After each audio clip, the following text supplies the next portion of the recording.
Good morning and welcome to the St. Augustine Chronicles. I'm so excited today. I have Rosamond Parrish in the studio. Rosamond is a local artist. She's one of my favorites, and I'm just so excited to hear her story and learn more about how she creates her art. Before we do that, though, I want to talk about the two sponsors that we have for this show. I'm grateful for the Kookaburra Coffee for being one of our sponsors. Rather than read the prepared read, I had the Kookaburra owners in last episode, and they focused on their customer service. They're really particular about customer service. As a local coffee brand and local coffee shop, I can attest to the fact that I'm at Kookaburra locations all the time. I try to do many meetings there, and every single time I go in, I'm greeted with a smile. They treat me as if I'm an important customer. I'm not. And their service is fast, but I have talked in the past about how much I love cold weather, and my favorite thing about Kookaburra is their absolutely fantastic hot chocolate. It is the best in the country. So if you want to support local owners and the local economy, please stop at Kookaburra Coffee. They're a wonderful group of people. Thank you for being a sponsor of my show. And then the other sponsor is my brokerage, 97 Park, residential and commercial real estate. Today, I thought I'd just let you know that we made a point when we opened the brokerage of deciding that we wouldn't charge transaction fees. Transaction fees are charged by almost every other brokerage I see. And it's a way to do business, but I decided that we were not going to charge any extra fees over and above the commission that we receive. So we do not have any transaction coordinators. Every one of my agents, including myself, does all of their transaction from start to finish. That is the only point of contact that you need within our brokerage. There is no one else that takes over and now you're dealing with them. That way we don't have to charge a transaction fee. I've seen transaction fees up to $500 per transaction. We do not charge that. So it's a distinguishing feature of my brokerage, and if that appeals to you, you can reach out to me at 904-297-3471, 97 Park, residential and commercial real estate. All right, Rosamond, the real stuff. Let's get going. So I usually start with what brought you to St. Augustine? Well, I lived in Jacksonville for a long time, and I just knew about St. Augustine, and I got involved in the St. Augustine Art Association. I also studied at Flagler College with Jean Trummel when she was teaching oil painting, and I used to drive down with some friends and take lessons from Jean, and I just loved St. Augustine. I love the art community here, very cohesive community. So time came for me to move away from Jacksonville, and I thought about Fernandina, and I thought about St. Augustine, and I sort of flipped a coin, and here I am. And when was that? Oh, my goodness. It was early 90s, I think. So Jean Trummel was a very prestigious artist, right? Oh, yeah. She's the grandmother of all the artists here. And when she passed away, I know I was on the board for the St. Augustine Art Association at the time, and her family donated many of her pieces, and she just produced so much art. It was incredible. Jean was very enthusiastic about her art, and I call her schizophrenic, and I sort of explain some of my schizophrenia in art by doing different kinds of things and different mediums. And Jean was wonderful. Everything she did was, if she did a sketch, it was great. It was an oil painting. It was a portrait. She was just great at doing all kinds of things. And also she was very supportive of all the artists. In fact, she started AGOSA, the art galleries of St. Augustine. Yeah. What was St. Augustine like when you moved here? It was a very small town. It was a lot smaller. There was no McDonald's. There was no Home Depot. There was no traffic. It was great. Did you live close to downtown when you moved? I did. I lived downtown. Uh-huh. And there really weren't the options that there are now to not live close to downtown or in St. Augustine Beach. That's true. That's true. There weren't. There were a few condos around, but mostly it was downtown or else, or at the beach.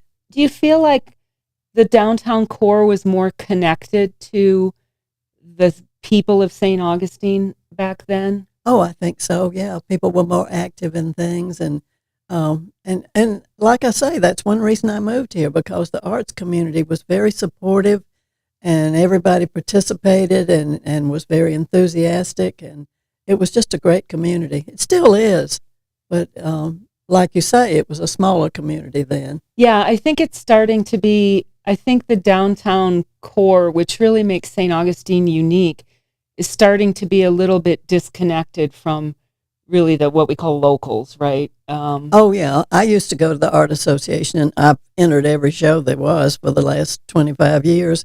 And I would know everybody in there. I'd look around at the paintings, and I could almost look at a painting and tell who did it. Now, I was in there yesterday to see their, oh, goodness, I've forgotten the name of this It's the show. something about things not in the right place. Exactly, yeah. And That wasn't doing it justice. It's a cool show, but I can't think exactly. I can't think of the name either. But anyway, I didn't know very few of the artists in there that entered it, which is a good thing because we have lots of students entering, but we have lots of people from all around, people from Orlando and DeLand and Fernandina. We have artists who come from other places to participate now. Well, I've bought a lot of pieces from the Art Association, and I have a piece from an artist in Iran. No kidding. I don't know how it was entered in a show. Right. And then I remember there was an artist originally from China. I believe she lived here at the time, but her artwork was absolutely incredible. I want to say it might have been watercolor. It was, yeah. And she's won major international awards, and her work is worth thousands. Yeah. She's a wonderful artist. Yeah. I see her work from time to time here. So that's one good thing about growing, is that we are including people from other places more, and we've gotten quite a name for ourselves. We have a wonderful art association here. We do, yeah. So, how did you first know that you could draw? Well, people say, "Oh, you have such talent," and I say, "Well, you have to have an aptitude for something." And when I was a small child, I guess maybe 8 or 10 years old, my grandmother lived near Auburn University, and at that time, there were some of the war vets who came home from World War II, and one had a wife who was an artist, and my grandmother had me take pastel classes from her, and I realized then I loved drawing, and I wish I still had some of the things I did at that time. Oh, wouldn't that be great? Yeah, would be. So do you feel like you had that ability, or do you feel like she taught you to have that ability? Oh, goodness. I never thought about it that way. I think a good teacher can not teach you something, but just guide you in the right direction.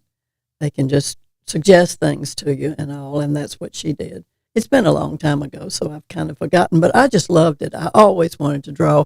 I always got in trouble in high school by drawing in the margins of my books, and and we had a terrible thing to get in trouble for. I mean, we had an English teacher, Miss Williams, who's long gone now, and she always wore funny old shoes, and I would sit there and draw her shoes and entertain my classmates with my drawings. So it's been a lifetime affliction.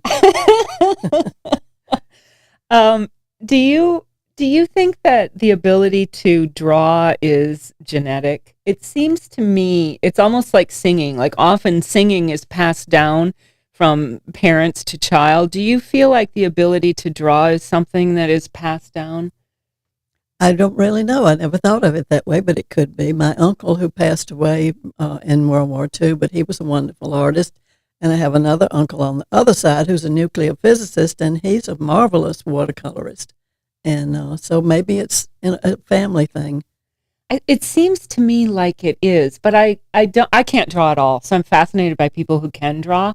I'm fascinated by the ability to take something in your brain and have your hands create that. I don't have that connection. I have a disconnect there. So I'm musically inclined, and I've had lessons and things. So I can do it with music, but I can't do it with any sort of art, and that's just fascinating to me. One of my best friends, he lives in Las Vegas, but he's an artist, and he worked for Caesar's Palace for a long time as their graphic artist in-house. And we used to play Pictionary back when I was in my 20s and I lived there. We used to play Pictionary, and whether he was on my team or not, I always cheated and looked at what he was drawing when it was his turn because he could just draw anything.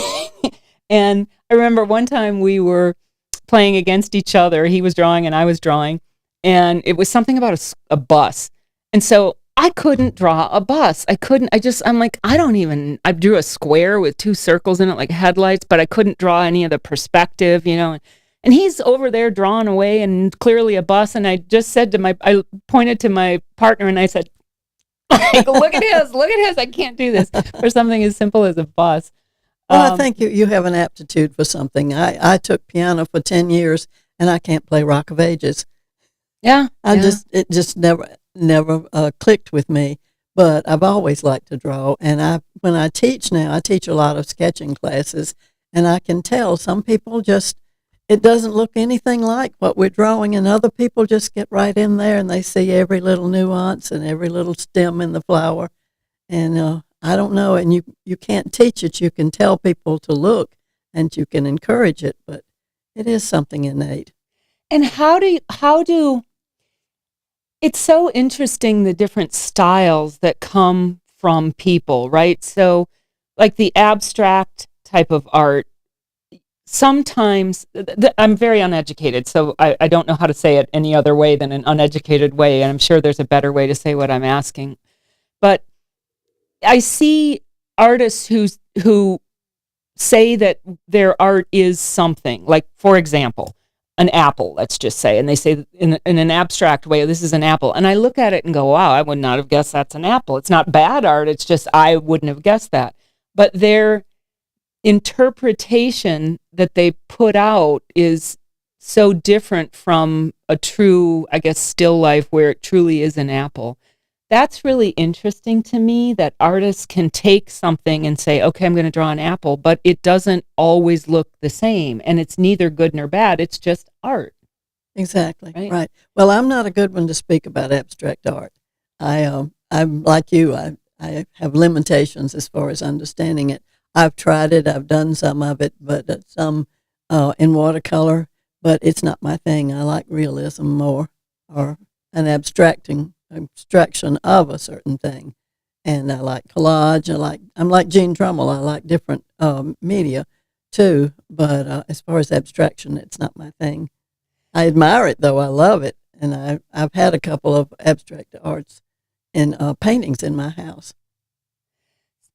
Did you go to school formally to train for art, or how did you, once you realized you had an aptitude and you loved it, where did that take you? What did you do with that? I wanted to study graphic design and advertising, but and this is saying something about my age, I guess. I hate to say this, but back then, your mother always told you, well, you may not get married, so you need something to earn a living. So it was either a nurse or a secretary or a teacher. Yeah. And so I went to the School of Education. I got a degree in English literature, which I loved. I always loved to read.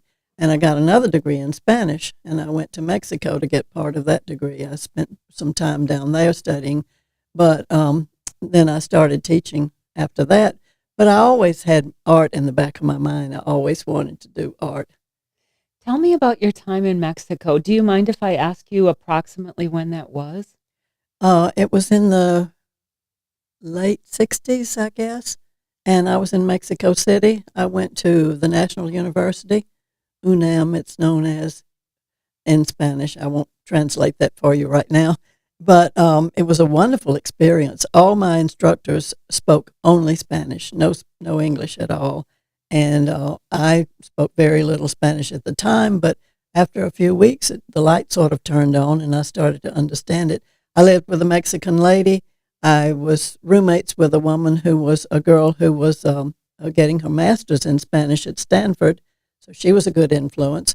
I found a Mexican boyfriend who played the guitar, and we went out and listened in Garibaldi Square and listened to the music on Saturday nights, wonderful Latin music. And so it was total immersion for several months and all. So I think that's the best way too. I would never have learned the accent that I have and the way to speak it that I learned in Mexico. And I love the arts and the crafts of Mexico, so that sort of seeped into my consciousness too. Was that a brave thing to do at the time as a Oh, young very, woman? It very. seems like, because I'm 62, so I'm not, I do remember the time when women, weren't as free to do things as they are now, for sure. And I think about, as a young woman, going to Mexico City by yourself. Well, I didn't go by myself. I went with three others from Auburn who were also planning to study. But without your parents, Oh, without. yeah. My parents were very, I won't say liberal, that's not the good definition. They were just very encouraging, and they thought if I wanted to go, why not, and they trusted me. They had always given me a lot of independence, but I drove down with these three other students. Oh, that's even better. You drove down. Yeah, we drove, and long drive from Alabama, that's for sure. And it was a huge culture shock in the beginning, but I loved it, and they didn't like it at all. They all turned around and went home right after that and left me alone. And luckily, I met these other girls that were studying Spanish, and that was the best thing that happened to me. So why didn't they like it? Mexico City was a big, frightening place at any time. It's a huge city and a foreign language, and everything's rushing around different. And I really don't remember. They just wanted to go home. And I kind of wanted to too, but my parents said, nope, we've been listening to this for a year. You're going to stay and tough it out. And I'm so glad I did. Were you producing any art while you were there? No, I was in classes 5 hours a day. And this roommate, the girl from Stanford that I was telling you about, said, well, we've got all afternoon free. Why don't we do regional dances of Mexico? And I had studied ballet for 10 years, so I loved dancing.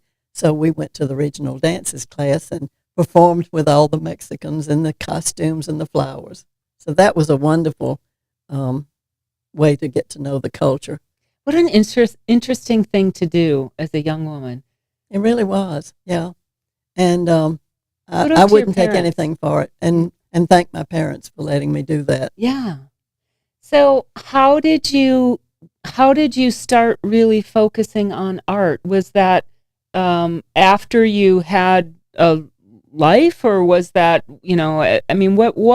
when did you decide to really, I think of you now as an artist. That's what I think of you as. You are an artist. When did you decide that art was going to be your focus?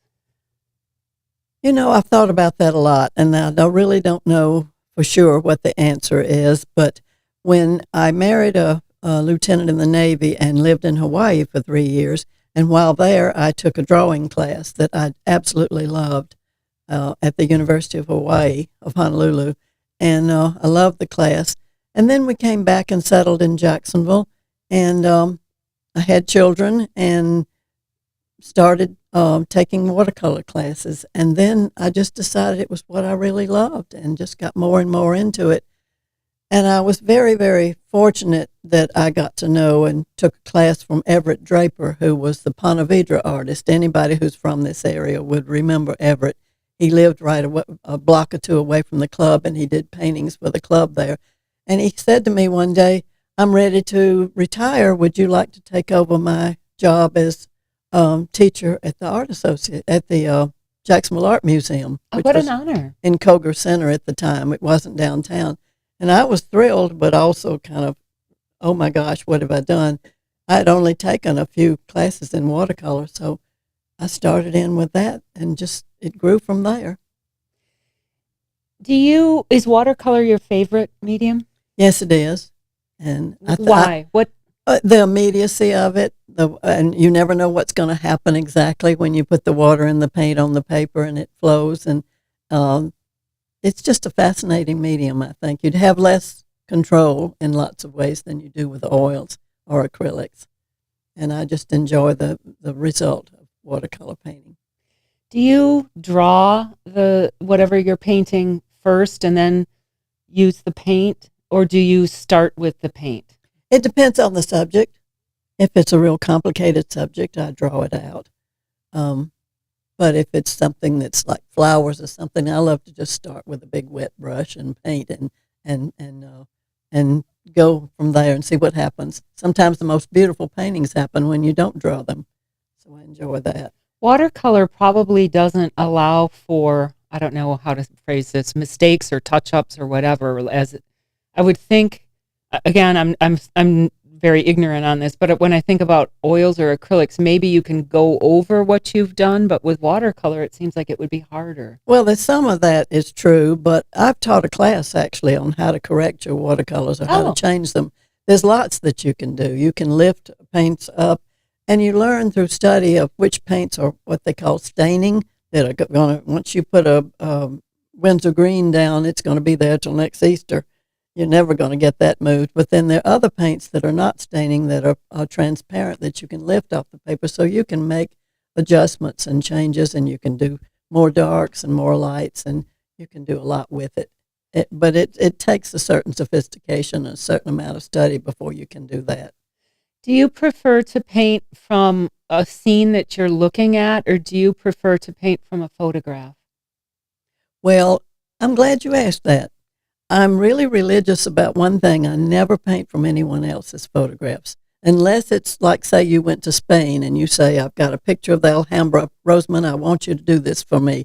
Then I will paint from your, unless you decided to send me to Spain to paint it there. That's the way to go. That would be great. But if you give me a photograph and you want me to paint from that, then I will do it. Otherwise, I paint only from my photographs, because there's a lot of happening when you take your own photograph. You are there. You understand the scene. You see things around it. You see more than just as what is in the photograph, and you understand it better. So I'm just real, if the word is proper, religious about painting only from my own photographs. I don't copy things from other people's. I don't want people to say I copied anything. But do you prefer to paint more from photographs your own versus looking at something, I don't know, live or whatever? I don't care. Doesn't matter. It just depends on the subject. Do you feel like there's, like you, I'm wondering, do you have to have kind of an emotional connection to what you paint? Is there emotion that's coming from you in your painting as well? Or is it really just more technique? I don't know how to phrase the question. A lot of times it's the emotion, it's my involvement with the subject. I have to be interested in it. I don't. Life can be boring, and why live that way? You know, it's more interesting if you're doing something that you're really into and you really want to do. So unless somebody asks me to paint a specific subject, I do something that I'm interested in, that I care about. And that translates in your art, I think, if you care about something. That makes a big difference. I want to get some of your artwork that you brought in up on screen in a second. But before I do that, I don't recall, and I could be wrong, but I don't recall ever seeing any art from you that was people. You do more landscapes and outdoor scenes and architecture as well. Do you paint people, faces? Oh, yeah. I've done some, not portraits. I don't really particularly enjoy portraits. I've done a couple for people. Like I have a friend who had two little boys who'd caught some big fish, and I did a portrait for her of her grandsons, and I did that, but that's only occasional. I don't do that routinely. I really like architecture. I love cityscapes and that kind of thing. Recently, my niece in Tennessee received a Fulbright scholarship to go to good for her. Yeah, we're really proud of her. She's really a shining star. And she's graduated with all kinds of honors from college. And then she got this Fulbright to go to Salamanca for a year. Her mother had also done that. So it was sort of a family thing. Yeah, that's wonderful. So, and I asked her where she's going to be. And also she sent me some pictures. And then I started looking around, and I found some photographs of Salamanca, and I did paintings of the street scene. And if you can believe this, a month later, the whole family went over there, and they sent me a photograph of them standing on the same street in front of the same cathedral. So that was really thrilling. And at that time, I did have to paint from someone else's photograph because they didn't offer to send me to Salamanca. Yeah, well, you need to change that. I do. But can you put the photo of her painting of Flagler? Can you put that up for the audience? I want to ask you some questions. And again, I apologize because I know nothing about art. So my questions are so ignorant. I don't know if I'm getting across what I'm really trying Please don't apologize because I know nothing about podcasts. So we're both learning today. And this is fun. So this is Flagler College, correct? Correct. What I love about your art is it often seems, this one is actually more finished than a lot of your art that I've seen. And I have some pieces, I have multiple pieces of your art in my home. And what I love about them is they seem kind of unfinished in a way. It's like you sketched out some of it, but you don't color it all in. And then you say, I'm done. And that really fascinates me. Well, undone's not a good word. I'm sorry I said that. No, that you're done. Yeah, it's funny because it's kind of like let the mind feature what's in that area, that let them figure that out, and let your eye just go there. That painting that you just showed, you can put it back up like that. It's actually a print. I sold the original to a man who's from Tampa, who's on the City Commission of Tampa, and he has a place over here. So he's bought several of my pieces, and he saw that one, and he said, I wasn't going to sell it. Let me back up just a minute. I did this in the plein air event I love for the that Art event. Association. I always participate in that. And so it was a really hot day, so I got under the arched area out in front of the Lightner facing the statue. You see the back of Pedro Menendez there, the dark figure there. Yep. And I just thought, you know what? I'm just going to do this with a brush and just see what happens. And I sat down on my little stool and spread out my watercolors in front of me, and I got a brush and the paints, and I just started painting without any drawing. And I don't know what it is, but sometimes, this is really funny to say, I hope this doesn't come back to haunt me. I just think God sometimes guides your hand. I really do. Sometimes just magical things happen and you don't know why. And that was the way with this particular painting. And I sat there until the heat got to me. It was probably an hour in the afternoon sun in the early spring. It was a very hot day. So I did that one totally without any drawing, and I was real happy when I finished it. Can you keep that up, Blake, while we talk about it? But I love Flagler College. Thank I you. love architecture and all the spires and Menendez and all the story of our history is just so fascinating. So this is really an iconic painting. Yeah, and again, some of them, in fact, a couple of them that I have in my home are more undone or unfinished than this one is, but you can still see what I'm talking about, and that's my favorite thing about your art, is that it, in a way, seems like you didn't finish, but in your head you said, no, I'm done. This is good. I love that about your art. Thank you. Thank you very much. And I don't... That's encouraging. There's another local artist, Nancy Hamlin Vogler. Oh, yeah. I realize that you're not the same, maybe you think you are the same type of artist. I shouldn't assume. But to me, your art isn't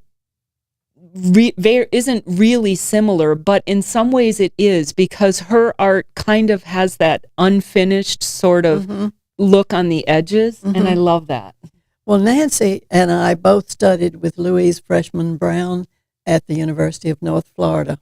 And Louise is just a wonderful encourager. She's so smart, and she's a wonderful artist herself.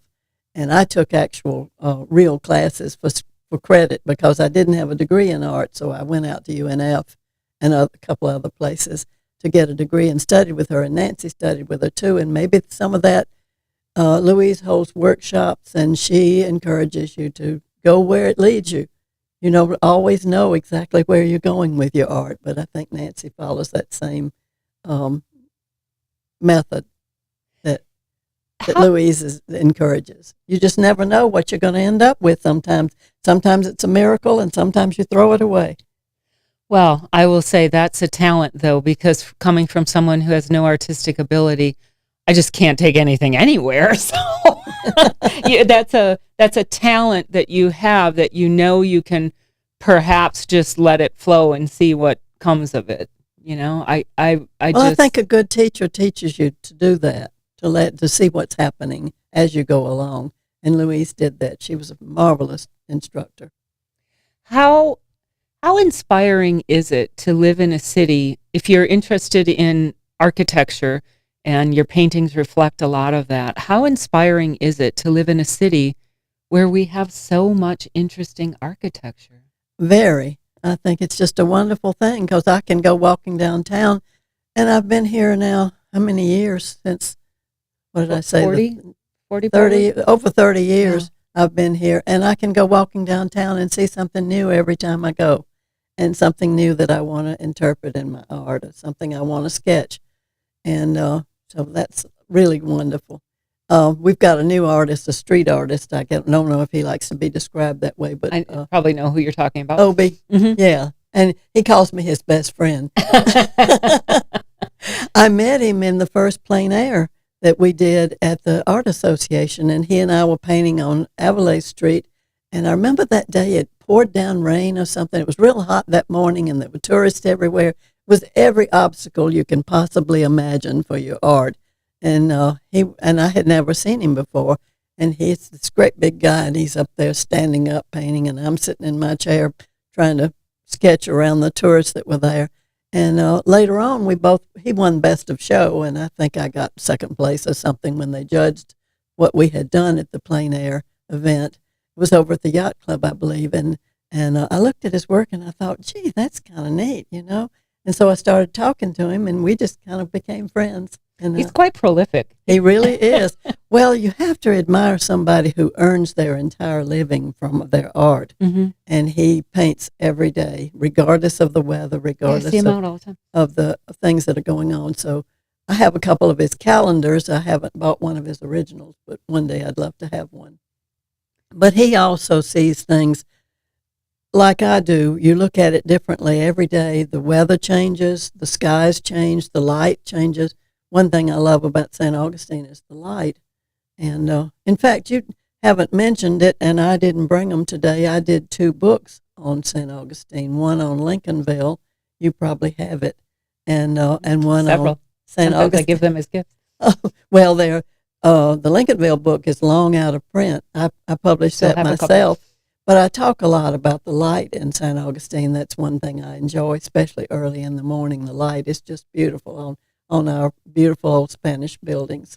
Well, I'm glad you brought that up because I did want to touch on that, and particularly in Lincolnville. So I can understand why the architecture of, for example, Flagler College or the Casa Monica or the Lightner or some of those historic landmark structures would be appealing to an artist. But what I think is so interesting about you, Rosamond, is that you took Lincolnville, and this is not a disrespectful term, but it's going to sound disrespectful. Some of the more, I don't know, run down buildings, but just not the premier buildings in Lincolnville, but you took just buildings that really made up Lincolnville. Lincolnville is eclectic, and it's super cool and artsy, and it's historic, but some of those structures, they're not in the best shape. Mm-hmm. And you painted them. And oh, they're the most fun to paint. yeah, and I love that. Peeling paint is wonderful. Yes, I love that about that sketchbook, that you didn't take all of the trophy structures and say, here's Lincolnville. You really captured the vibe of Lincolnville with your choices. Can you talk about that? Well, I'll back up again a little bit about that. I was in the Altrusa Club, and What's that? Altrusa raises money for scholarships for women, and we were in charge of the Lambias House. And in order to raise money for the upkeep of the Lambias House, which is over on, what is that, St. Francis Street? Yeah. And in order to raise money, every now and then we would get David Nolan, our local marvelous historian, to do red train tours through Lincolnville. And I knew nothing about it to start with, but I always would go on the tours and sit right behind him and take notes and sketch as we went along. And so one day he saw my sketches and he said, and David just knows everything about Lincolnville history because he worked, I don't know if the city or the county, but he was an appraiser for all the properties. He knows everybody. He knows a lot of the residents at that time. This is 20 years ago now. but some of them are gone now, unfortunately. But David just knows everything about Lincolnville, so I just absorbed everything about the buildings and the history that I could. And he saw my sketches that I was doing on the trip one day, and he said, sadly, there's no book about Lincolnville at all. There's stuff online that you can find up on the internet, but there's no book. So I started doing more sketches of it, and then I asked him if he would write the history for me. And he said no, he thought that I should do it, which was a big disappointment to me because I wanted his name associated with my book, of course, and his knowledge. But I spent about 6 months in the library and on the internet, and I have an English major, so I can put two words together. So I wrote the history also, and I spent a year working on the book. But I was really pleased with it. I learned so much about the history. I interviewed people, and I loved trying to decide which buildings to put in. You could do everything in Lincolnville. People would come up to me and they'd say, well, why didn't you do my house? Well, I just had to pick and choose, and there's no rhyme or reason to it in as far as describing it for other people. But I was real happy that I was able to do that. Yeah, and like I said, I love the choices that you made because you put some of the maybe structures that weren't kept up so well, but that's Lincolnville, and it's also it's more authentic, and it also gives you the vibe, the feel. I loved. I did view that sketchbook as a history of Lincolnville. I think exactly. Very That's much what accomplished that. Yeah. Well, and the thing about, if you ever want to write a book, please talk to me first. It's a lot of work, and you don't do it for the money. But I realized here I have published this book now, and it cost me thousands to print it. And my son is a graphic designer, and he put it together for me. And then we went to the printer and got it done. And then I realized, well, nobody's going to buy it if I don't advertise it and publicize it. What's the word? Put it out there. Yeah, publicize Put it out there, yeah. And so I did over 25 talks to different organizations. I talked to the Rotary Club, the churches, the women's groups, everybody I could think of that would have me to come and talk to them about it. So I sold the book through that, and I sold over 3,500 copies and reprinted it 4 times. So that's why there's none left now, because I pretty much exhausted myself with it. But people still ask me about it. I think you should do another print of it. Oh, well, we'll see. I got a text yesterday, opened up my phone, and here's this text from this girl saying she just saw it. Her daughter's a student at Flagler College, and she had seen the book, and could I find one? Could I sell her one? I said, there's not any left.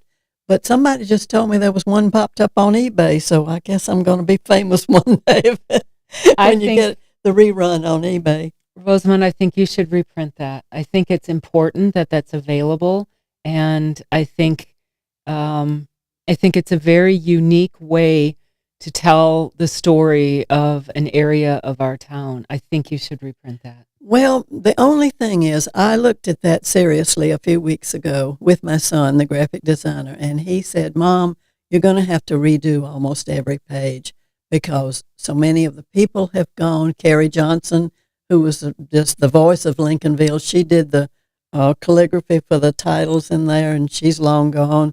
Other people have passed away or have moved away. A lot of the buildings have been changed so much you wouldn't recognize them. I wouldn't want you to change a thing. I would want you to keep it the way it was, because that's what it was at the time. I wouldn't want you to modernize it. I would want you to sell it today still as the way it was when you first printed it, because that's so important, because that is the history. Well, I'll think about that. I think you should do it. Then I have to sell it again. I end up with all these stacks of books Amazon, under my bed. Flagler College Bookstore. And the Lightner has been really good about selling them for me. There's several places in town, bookstores that have sold them for me. Do your own website and do social media ads. You can do that. You can get your help. Well, have a Flagler College student help you with that. Right. You can do it. But I think you should reprint it. It was really, I loved going into Blue Hen back when they were in Lincolnville. Blue Hen sold more than anybody for me. That was back when they were on Martin Luther King. They sold lots of them there. I think every vacation rental property in Lincolnville should have that sitting in their vacation rental. A lot of them do. And if it leaves, they should buy another one. It's just the gift that they give to guests if they take it. Well, who would have thought that a little old Southern girl from Alabama would end up writing a book about St. Augustine's Black community? And I love it. To me, it was a good story. And it meant a lot to me. You did just an amazing job with it. I really loved it. I gave it out as closing gifts for some people when they would buy in that area downtown. And because I felt like, they're coming from elsewhere and they don't understand the history. And they don't understand how wonderful the history is there. Yeah. And I wanted them to realize kind of the honor that they had in being the next owner of a property in an area that was really historic and had so much history. So, well, I was really fortunate that I did it at the time that I did. I met Dr. Haling right just a few months before he died, and he said to me his comment, and it will just be forever burned in my brain, I worry about gentrification. And he was right. He was so, he knew it was happening, but there was, people were moving in. They were recognizing what a beautiful place it was, how close it was to town. A lot of the students were living there. And then when they graduated from Flagler, they wanted to buy a house or rent a house and live there. So it did change. And we're going to see the same thing like in West everything Augustine. does. Well, I wrote an essay in one of my later versions of the book. I wrote an essay about gentrification, about how neighborhoods change. It's sad, but it's one of those things that just happens. It's inevitable. It's inevitable. Yeah. And as more people want to live here. And there are good things about it. Mm-hmm. You have to look on the brighter. There are good things. The houses that have been fixed up that were falling down. You could walk through the floors. I lived just on the other side of a house that's in my book, Vonda Clark. And I met her before she died. And that was the cutest house. She had little blue bunnies out in the yard, and she had everything painted blue, and she had flowers everywhere. And she passed away, and her brother said to me, he came to see about her estate, and he said, I'm going to sell the house. And I said, well, my other son is a general contractor, and he likes to fix places up. So he ended up buying it. And you could walk through the floor. It was insulated with 1950s newspapers. And so there were houses like that needed rehabilitation and all. It's sad to lose the history, but there were houses like that. So we tried to keep it as though it, was like it used to be and keep the history. We saved the history.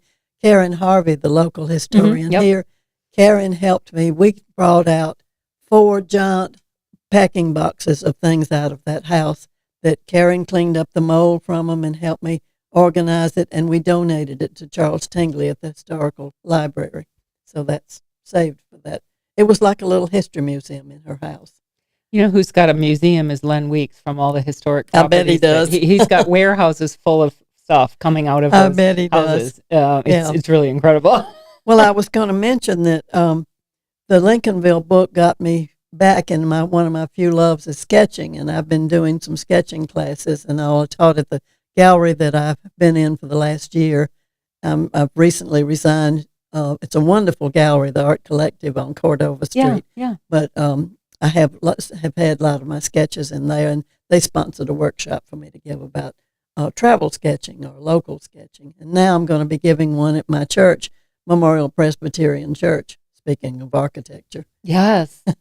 Yes. So it's just for people in the church. We're going to start doing a sketch class. Oh, that sounds fun. Not really a class, but we're going to all do directed things together. Blake, can you put the piece of art that she brought that has the muley grass? Can you put that up?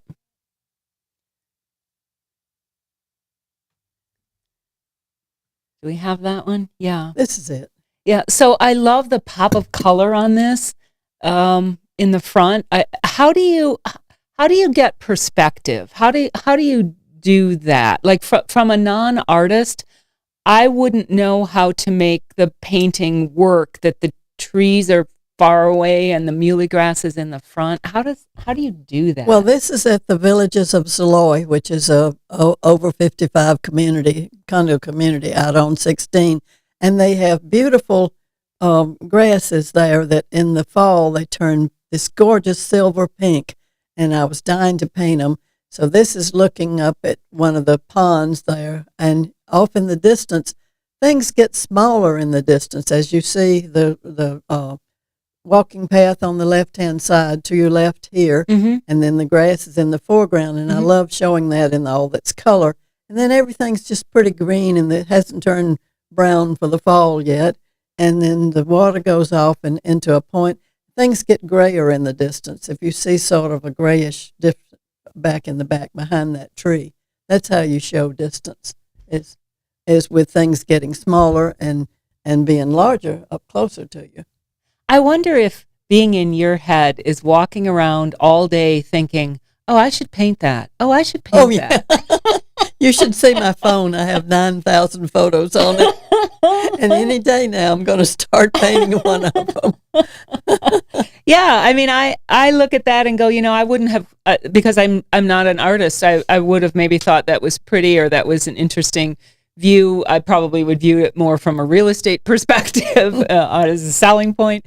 But I can just picture you all day long, seeing just everywhere you look, thinking, I should paint that. That would be a good paint. I know. I really do. I have a book that's been very inspirational. It's called Painting as a Pastime by Winston Churchill. Oh, yes, he was a painter. That's right. Oh, yeah. Yeah. Painting saved his sanity in World War II. Mm-hmm. He started painting then, and he was very timid about it in the beginning, and some friend of his came in and grabbed his brush and slashed it on the canvas and said, just get started and all. But I love what he says. He says when he passes away, when he goes up to the pearly gates, God's going to say to him, I've got all these glorious colors for you, colors that you never saw in your life and all. And I kind of feel that way because I'm not ready to go yet. And Good. I've still got a whole bunch of paintings to do.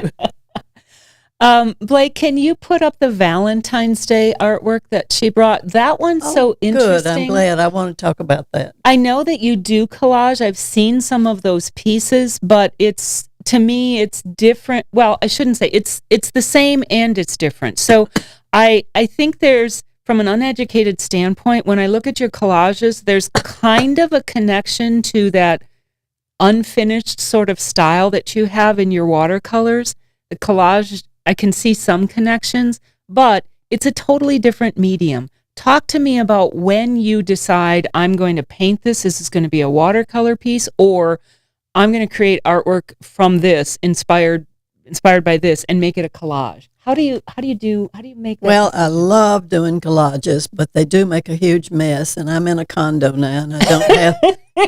When I had a house on Washington Street, I had a separate building that was my studio, 25 square foot building, and I could just spread out and have things, papers and pictures all over the place and stuff that I was going to use. I had a show at the Lightner. It's been 2 years ago. David Bagnall is the director there, and he was wonderful when he looked at my watercolors and he was enthusiastic and all, and I said, but you know what? I've got some collages that I've been doing. Would you be interested in seeing those? Well, I saw his eyes light up, and he actually featured my collages. They're all very large, and he was very enthusiastic about it. I did a series when I was on Washington Street, mostly. Some I've done since, with my two favorite women artists, Georgia O'Keeffe and Frida Kahlo, the Mexican artist. And I pictured them. I was inspired by Miriam Shapiro, an artist from New York, and she talked about collaboration. She did a collaboration with Judy Chicago, and I read all about their collaboration. They're inspiring each other. And I thought, what if Georgia O'Keeffe and Frida Kahlo took some trips together and had lunch just like women do? And what would they talk about and what would they see? So I started doing these collages. That's so interesting that's how you got to I did 33 of them. 33? Yeah, and some of them are almost as big as I am, almost life size. So anyway, I think 5 or 6 of them were featured in my show at the Lightner, which I was really happy about. And anyway, I had so much fun, I was using my imagination in all kinds of different ways. So Georgia and Frida went to Italy, they went to Spain, they went to Mexico, they went to New Mexico, they went to St. Augustine. And this one, I don't know if Georgia and Frida are in this one. I don't believe they are. I've got my He'll put it back mother up. and my aunt down in the left-hand corner. You can't quite see it. There you go. The two little girls. That I is so always put something interesting. personal. Oh, and I had Michelle and Barack riding the carousel back when we had the carousel. That was one of my favorites. And unfortunately, I don't. Well, one thing's good. I sell some of them, and I have prints still of that one. But this one I did for Valentine's. I did it last year, and it was just. It's a real challenge. You talk about abstracts. It's kind of an abstracted way of thinking. Yeah. You're looking for something. What belongs in this spot? Where do I need a light or a dark? Where do I need something of interest? How do you And know when you're done? oh golly, you never do. You just quit sometimes. You don't really know. That one has actually. I go to Goodwills and pick out people's old clothes sometimes that have interesting patterns, and I cut them up. So that one's got a Across the strip. bottom, it had some pattern. Yeah, with some flamingos in it, which is typically Florida. So Where, I have a commission from a friend right now, and I don't know what I'm going to do. She and her husband are lifetime offshore fishermen, and she wants me to do one because I did one of my father, who was a big fisherman, and all of his friends, and she loves my painting, but that one's one that's going to be passed down to my children. So now I'm working on doing something for her and getting the right images in it, and that's going to be a real challenge. is your home just filled with art that's finished, unfinished, just started? Like I picture I picture an artist's home just being absolutely filled with art that is in different stages. No, No? since I'm in a condo, I'm painting out in the sunroom now, and it's right off the front door, so I can't be too messy. But I use my spare bedroom to put all the things that are undone in there. But I'm surrounded by paintings done by people that I've studied with. I've been very fortunate to have traveled and studied with a lot of wonderful artists. And the Jacksonville Art Museum years ago had a marvelous program of education. And one of my teachers was Margaret Rothschild. And I have a huge painting, enormous one, that she did when she went to China, an oil painting. And other ones are done people that I studied with in California and one in Italy. So I like seeing those. Those are inspiring to me. I have a couple that I've done. I was in Montana for a few years, and I have one with horses and cows and an Indian woman in there. So that one's the only one of mine other than the one of my father fishing with all of his fishing buddies. Rosamond, I want to ask you, but I want to tell you a little bit about why I'm asking this first. Jerry Dixon, who was a local architect, I know that you know him. He did all of Conti Patel's hotels, and he did the River House, and he did so many structures around St. Augustine, and he was such a close friend of mine. And towards the end of his life, we had a discussion one time, and I said, Jerry, I think I I wonder how you feel about someday you won't be here any longer, but your legacy will live on, and it's undeniable because every time I drive by the Bayfront Hilton, I think of Jerry. And when I see the Renaissance, I think of Jerry. And so, and I've talked to Len about that, Len Weeks, who's worked on so many buildings and historic buildings. And, you're the same. When you have paintings, when you're one day no longer here, your legacy lives on in so many places, not only in St. Augustine, but wherever your paintings have gone and where they're displayed. I want to tell you a story. You know a little bit about it. I bought not long ago a painting of yours of the Lightner Museum courtyard, and I gave it as a closing gift to a young couple, close friends of mine, close friends of their family, and they had just bought a house big enough so that they could start a family. And I knew this house was going to be important to them in their future, and I think they'll live there for a long time. So I really thought about what type of closing gift I wanted to give them. And I knew it had to be one of your paintings because he grew up in this town. He's got a connection to St. Augustine, and I couldn't think of something more important than giving them one of your paintings. So I just happened to find a painting of the Lightner Museum, and I thought, I love this. He and his father worked on that, on the renovation of that, so I thought it would be important. I didn't realize after I gave it to them, they said to me, that's where he proposed to her, in that Lightner Museum courtyard. Is that right? And so what a connection they had to your painting. And I didn't know that. And now they're mystical things happen. And now they're starting a family in that house. And so things like that, where your painting will be in their life, on their walls forever. That gives me goosebumps. Yeah, how does it feel to you to know that you have this legacy that will live on in so many ways and in so many places? How does that feel to you? It's a wonderful feeling. You know, I don't like the word old, but I guess now that I've got white hair, people know that I'm not 25 anymore. And the gallery that I was recently in, the owner, Mayor, had a show for me, and she said, "You're a legend." And I said, "Oh my gosh, I hate that word."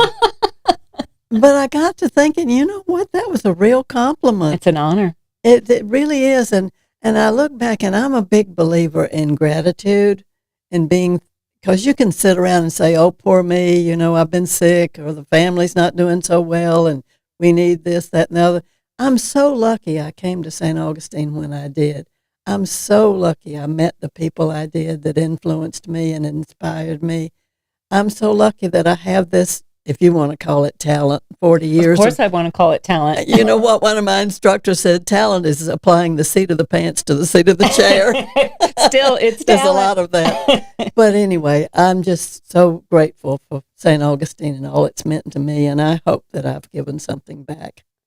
Well, to this family, you definitely have, and I'm so happy that your artwork is in their home and that now they're starting a family, and their children will see that artwork and the story behind it, which I didn't realize. But I painted that at the plein air session for the Art Association. And that's coming up March and immediate. April, right? They're going to have another one. Yeah, it's every spring. Yeah, that's one of my favorite times of year. I love that event. It's I love fun. seeing the art. Yeah, and people do amazing things. So. Rosamond, can you tell me where your art can be purchased? Well, I'm not sure right now. It's in the art collective, right? No, I've just resigned. No particular reason except that I just want to paint a couple of commissions and take it easy, and maybe do a couple of trips. No, it's a wonderful gallery, and but I don't have a representation right now. You need a website.